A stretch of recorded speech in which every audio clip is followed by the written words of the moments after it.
మకర రాశి వాళ్లకు ఈ వారం అనుకూలతలు ఉంటుంటాయి.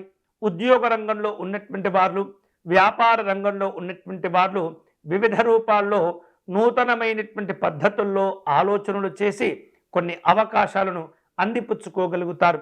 అయితే ఈ ప్రయత్నం చేసే సందర్భంలో కొంత ఒత్తిడి పెరుగుతుంది, అధైర్యములు వెంటాడుతూ ఉంటాయి. అవన్నీ పట్టించుకోకుండా మీ పని మీరు జాగ్రత్తగా చేసుకుంటూ వెళ్తే ఫలితాలు అవే వస్తూ ఉంటాయి. అయితే ఊహించినటువంటి కొన్ని మార్పులు చేర్పులకు ఈ వారం మీరు లోనవుతూ ఉంటారు. ఇతరులకు సహాయ సహకారాలు చేసేటటువంటి ప్రయత్నాలు చేస్తుంటారు.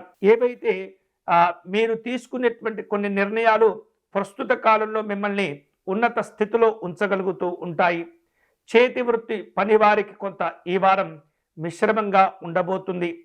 ఎవరితో కూడా అనవసరమైనటువంటి వాదనలకు దిగకూడదు, అనవసరమైనటువంటి విషయాలకు ప్రాధాన్యత ఇవ్వకూడదు.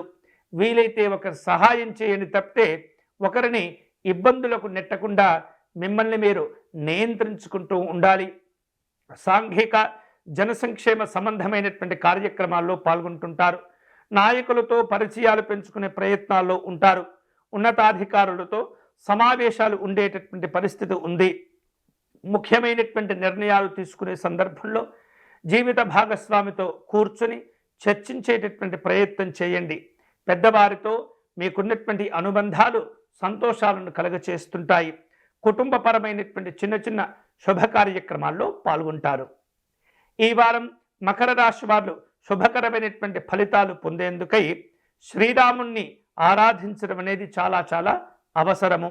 రామాష్టకమును పారాయణం చేయటం, శ్రీరాముల వారికి విశేషమైనటువంటి పాదుక అర్చన నిర్వహించడం ద్వారా విశేష శుభ ఫలితాలు పొందవచ్చు. నిరంతరము రామనామాన్ని జపిస్తూ ఉండండి, శుభాలు అవే వస్తుంటాయి.